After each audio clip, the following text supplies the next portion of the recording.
অনেক দিন পর একটা ব্রাইডকে সাজাতে যাচ্ছি, তাই ভাবলাম তোমাদের সাথে ভিডিওটা আমি শেয়ার করি। তো আমি রিসেপশনের লুকের ব্রাইড অনেকগুলো সাজিয়েছি, কিন্তু বিয়ের দিনের ব্রাইড আমি একটাও সাজাইনি, এই ফার্স্ট টাইম সাজালাম।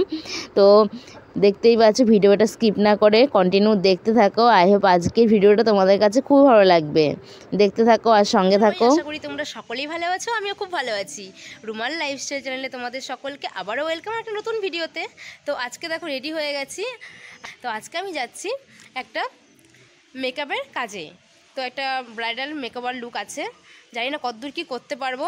তো আমি করেছি কতগুলো মেকআপ লুক, তো সেটা আমার ফেসবুকে পেজ আছে রুমা ব্রাইডাল মেকওভার, সেখানে তোমরা দেখতে পারবে। তো এটাও ছবিগুলো আমি ওইখানেই পোস্ট করব, জানি না কতদূর কী হবে, কী রকম কী করতে পারবো। তো একটু নার্ভাস লাগছে, গাটা গরম হয়ে গেছে।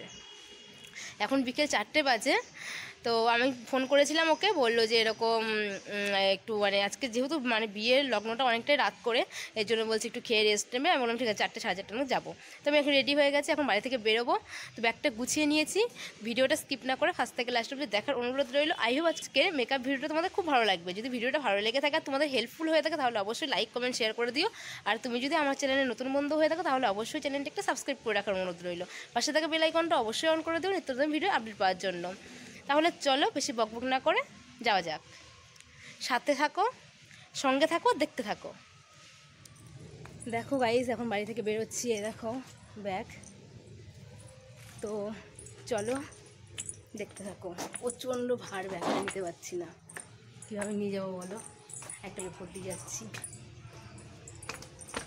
প্রচুর ভার ব্যাগটা। দেখো অনেকটাই ভার নিতে পারছি না, এরকম অবস্থা। তো একটা বাড়ির উপর দিয়ে এলাম, বেরিয়ে পড়েছি।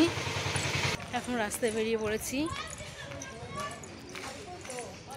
এটা হলো মানে এখনও মেন রাস্তায় বেরোয়নি, এখনও মেন রাস্তায় যাইনি। এখন বাড়ির পাশে যে রাস্তাটা, সেটা ঢালাই রাস্তা, ওখানটায় আছি। গাইজ এখন আমাদের পাকা রাস্তায় চলে এসেছি। তো আর 5 মিনিটের মতো লাগবে যেতে ওদের বাড়িতে। গরম লেগে গেল, গরম পড়ে গেছে পুরো। একা একাই হেঁটে হেঁটে যাচ্ছি, সবাই আমার দিকে হা করে তাকিয়ে আছে, ভাবছি কী ব্যাপার, সামনে ফোনে কি করছে। গাইস চলে এসেছি বিয়েবাড়িতে, কিন্তু কোনে এখনও স্নানই করেনি। তাহলে ভাবো 4টে বাজে, কখন সাজাবো, কখন কি করবো। আর দেখো এখানে বিয়েবাড়িতে সবাই ঘুমিয়ে আছে, অন্ধকারে কিচ্ছু দেখা যাচ্ছে না। ইনিউস এখনও কোনে স্নানই করেনি। তো আসুক, তারপর কথা বলছি তোমাদের সাথে। গাইস শেষমেশ আমার মিষ্টি ব্রাইডের দেখা পেলাম। তো আসলো, এখন স্নান করতে যাবে, তারপরে সাজাতে বসবো। বুঝতেই পারছো কতটা লেট হয়ে গেছে, দেখতে থাকো আর সঙ্গে থাকো। গাইজ আমি বেস মেকআপটা করে নিয়েছি, সেটা আর দেখানো হয়নি। এখন প্যাকে এইচডি ফাউন্ডেশনটা আমি ব্যবহার করছি, দেখতেই পাচ্ছ। তো মানে ও এতটা লেট করে ফেলেছিল, আর ঘরে কেউ ছিল না যে ক্যামেরা ধরবে। তারপরে একটা বোন এলো, ওকে বললাম যে এরকম আমার ক্যামেরাটা ধরে দিতে ভিডিও করার জন্য। তারপরে বললো ঠিক আছে, তাই ও ধরে আছে, আমি মানে করছি। কেননা যেহেতু অনেকটাই মানে সন্ধে হয়ে গেছে, 6টা সাড়ে 6টা বেজে গেছে, দেখতেই পাচ্ছ। আর আমার শাড়ি পরানো হয়ে গেছে, এখন মেকআপটা করবো। তারপরে হেয়ারটা আছে, অনেকটাই টাইম লাগে ব্রাইডাল মেকওভার করতে। নাই করে 3 ঘন্টা 3.5 ঘন্টা লেগে যায় আমার। তো দেখতেই পাচ্ছ মানে কি বলবো। আর আমি নিজেও মানে টেনশনে পড়ে গেছিলাম যে কখন কি রেডি করব। এদিকে সন্ধে হলে বিয়েবাড়িতে লোকজন আসা শুরু হয়ে যায়, আর এদিকে ও বসতে অনেকটাই লেট করে ফেলেছে। যেহেতু আমি যখন গেছি ওকে খুঁজেই পাচ্ছিলাম না, তারপর যাও পেলাম।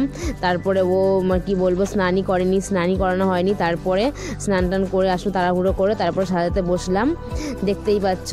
তো আমি এটা বিউটি পপটা ব্যবহার করছি আই ম্যাজিকের, খুব সুন্দর ব্লেন্ড হয়ে যায়, দেখতেই পাচ্ছ কতটা সুন্দর হয়ে বসেছে মেকআপটা। তো ভিডিওটা দেখতে থাকো। আমি প্রথমে যেগুলো ব্যবহার করেছি, টোনার থেকে শুরু করে সবই ব্যবহার করেছি, সেগুলো দেখাতে পারিনি। তা এখন আমি কনসিলার ব্যবহার করছি। তো যেগুলো মানে হাই পয়েন্টগুলো আছে, সেগুলোতে আমি কনসিলার লাগিয়ে নিচ্ছি, দেখতেই পাচ্ছ। তো কনসিলারটা ভালো করে ব্লেন্ড করতে হবে। অবশ্যই মেকআপ করার সময় মেকআপটা কানে গলায় অবশ্যই লাগিয়ে নেবে, নয়তো সেই জায়গাগুলো মুখের সাথে মানে ভালো লাগবে না দেখতে, মুখটা বেশি ফর্সা হয়ে যাবে, গলাটা কালো লাগবে। এর জন্য আমি কানে গলায় লাগিয়ে নিয়েছি, সেটাও ভালো করে ব্লেন্ড করে নিয়েছি। এখন আমি ভালো করে ব্লেন্ড করে নিচ্ছি কনসিলারটাকে।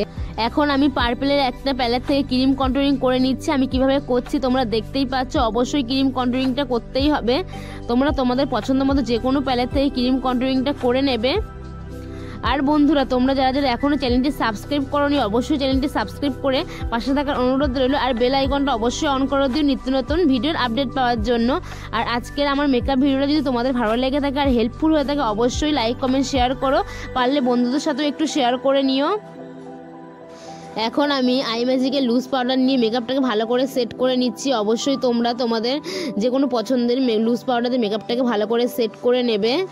তো আমি একটা আই করা হয়ে গেছে আমার, দেখতেই পাচ্ছ একটা আই মেকআপ করেছি। আর একটা আই মেকআপ আমি তোমাদের দেখাচ্ছি। যখন আমি মেকআপটা করেছিলাম তখন ঘরে কেউ ছিল না, এই ঘর থেকে যায় আসে এরকম করেছিল, যাকে পাচ্ছিলাম তাকে দিয়ে আমি ক্যামেরা ধরিয়েছিলাম।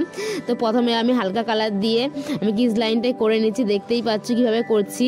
আর অবশ্যই ভালো করে মার্চ করতে হবে, নয়তো ভালো লাগবে না দেখতে। তো আমি হাফ কাট পিস করেছি, দেখতেই পাচ্ছ। কনসিলার দিয়ে হাফ কেটে নিলাম আমি। এখন আমি এর মধ্যে গোল্ডেনের শিমারি কালার দিয়ে দিচ্ছি। তার আগে আমি যেহেতু শাড়ি কালারটা রেড ছিল, তাই রেড কালারটা আমি আগে দিয়ে নিয়েছিলাম। তো দেখতেই পাচ্ছ আমি কীভাবে করছি। তো শিমারি কালারটা ভালো করে মিশিয়ে দিতে হবে, তারপর আবারও রেড কালারটা দিয়ে ভালো করে মার্চ করে মিশিয়ে নিতে হবে, যাতে কোনো দাগ না থাকে, দাগ বোঝা না যায়। তারপর আমি ওপরে গিল্টার দিয়ে দিয়েছিলাম। এরপর আমি লিপস্টিক পরিয়ে নিচ্ছি। তার আগে আমার হেয়ার করা হয়ে গেছে, তো ওড়না পরানো হয়ে গেছে, গয়নাগাটি সবই পরিয়ে দিয়েছি, কলকাও করা হয়ে গেছে। সেগুলো আর দেখানো হয়নি, যেহেতু ক্যামেরা ধরার কেউ ছিল না, আমি একাই গেছিলাম আজকে। যাকে পেরেছি তাকে দিয়ে অল্প একটু আধটু ক্যামেরাটা ধরিয়েছিলাম, দেখতেই পাচ্ছ। তো আজকে মেকআপ লুকটা কেমন লাগলো দেখতে, আমার ব্রাইডকে কেমন লাগলো অবশ্যই কমেন্ট করে জানিও। এখন আমি হাইলাইটার দিয়ে দিচ্ছি, অবশ্যই এর আগেও একবার দিয়েছিলাম, আর একটু দিয়ে দিচ্ছি যাতে দেখতে সুন্দর লাগে, একটু গ্লেজি গ্লেজি ভাবটা আসে। তো অবশ্যই আমি মেকআপটাকে সেট করার জন্য মেকআপ ফিক্সার ব্যবহার করেছি ফেস কানাডার। তো আজকে আমার মিষ্টি ব্রাইডকে কেমন লাগছে অবশ্যই কমেন্ট করে জানিও।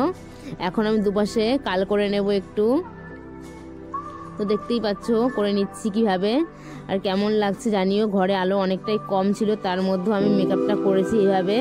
তো দেখতে থাকো আর সঙ্গে থাকো। ভিডিওটা ভালো লাগলে অবশ্যই লাইক কমেন্ট শেয়ার করো। একটু কেমন লাগছে অবশ্যই কমেন্ট করে জানিও কিন্তু আমাকে। এই ফার্স্ট আমি ব্রাইড সাজালাম, রিসেপশন লুক অনেকগুলো করেছি, কিন্তু ব্রাইড আমি এই ফার্স্ট করলাম। তারপর সবাই বলা বলি করছিল যে না সত্যি সুন্দর হয়েছে সাজানোটা, বিয়েবাড়ি যারা যারা ছিল।